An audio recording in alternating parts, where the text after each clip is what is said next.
Hi, my name is Amy Chalmers and I am the art curator at the South Carolina State Museum. Welcome to Art Week.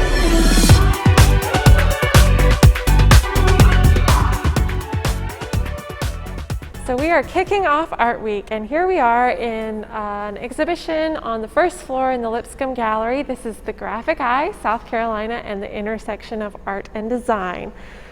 We've got a lot of art in this gallery, but today we are going to have a behind-the-scenes look at how a piece of art or any other object in the collection enters the museum and the journey that it must take before it ends up in a gallery like this. So let's kick it off and go to registration. Welcome to registration. My name is Robin Adams and I'm the registrar here at the South Carolina State Museum. You may be asking, what is registration? And it's the first stop that all the objects that come to the State Museum make on their journey. So everything comes in here first and we check it into our systems. So what registration does is make sure that we know where the objects are, that we have full ownership of them, and that they are in good shape and we're taking care of them. So when a curator brings me something, they fill out this form, and if you donate something to the State Museum, you get a copy of this form for your records too. And so then I put this into my computer system and we start the process of making an object a part of the museum collection. So if it's coming into the permanent collection or the accession collection, as we call it, we go ahead and we catalog it. So we write down information about it. The curator will do research on it and tell me why it belongs here in the state collection. And then I'll mail paperwork, because the paperwork is what gives us the official ownership of the object. And we do that whether you donate it, whether we find it in the ground, whether someone leaves it to us in their will, whether we purchase it, or whether another institution gives it to us. And then after that, we'll put it into our computer database, we'll take a picture, and then it will continue its journey on into storage. So if we want to look a little bit more at a recent acquisition, let's talk to our curator of cultural history, Joanne Zeiss, about a new object that she's brought in. Thanks, Robin. And now we're going to look at one object that is making its way through the registration process, and that is this amazing musket that we recently acquired here at the museum. And we purchased this through the generosity of some great supporters of the museum. Most of our objects are actually brought to us through donations. But this one we actually purchased recently at an auction, and it is a musket from the American Revolution used by the 71st Highlanders. And now, why is that important to South Carolina? Because they were at Cowpens, they were at the Battle of Hanging Rock, they were all through the American Revolution. So this is an amazing piece to add to our collection.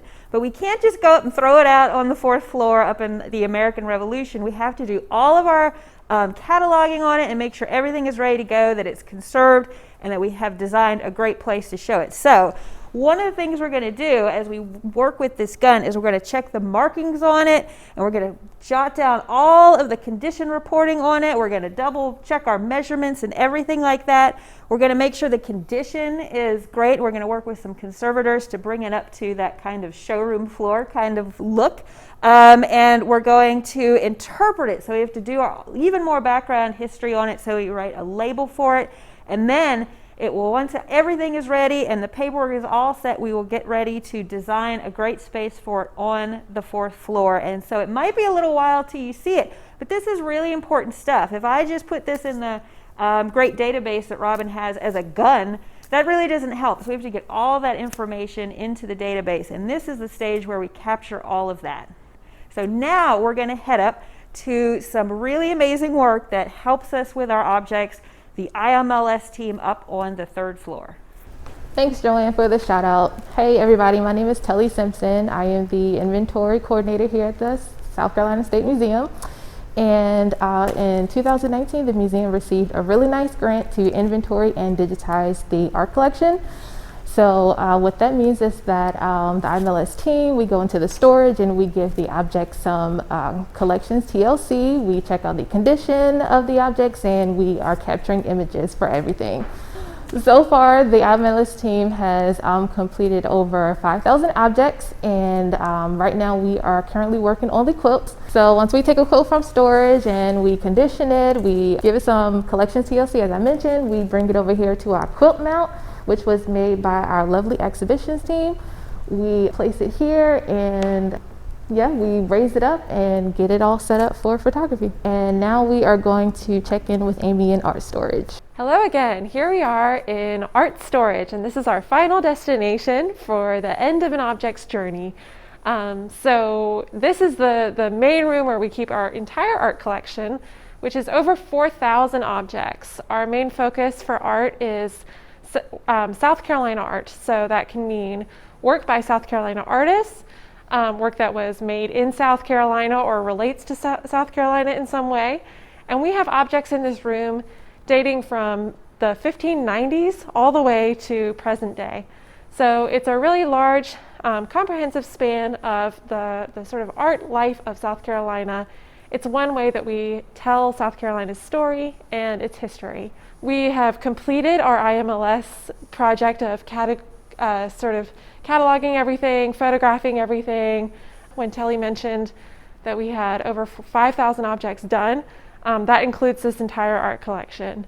So this space is where objects are kept in a climate-controlled room. They are very safe and secure and taken care of until they are displayed or loaned or used for some other purpose. So we have rolling racks where we keep all of our framed paintings. And then we have a lot of vertical shelves where we can store many, many objects, and also flat files and shelves for our 3D work.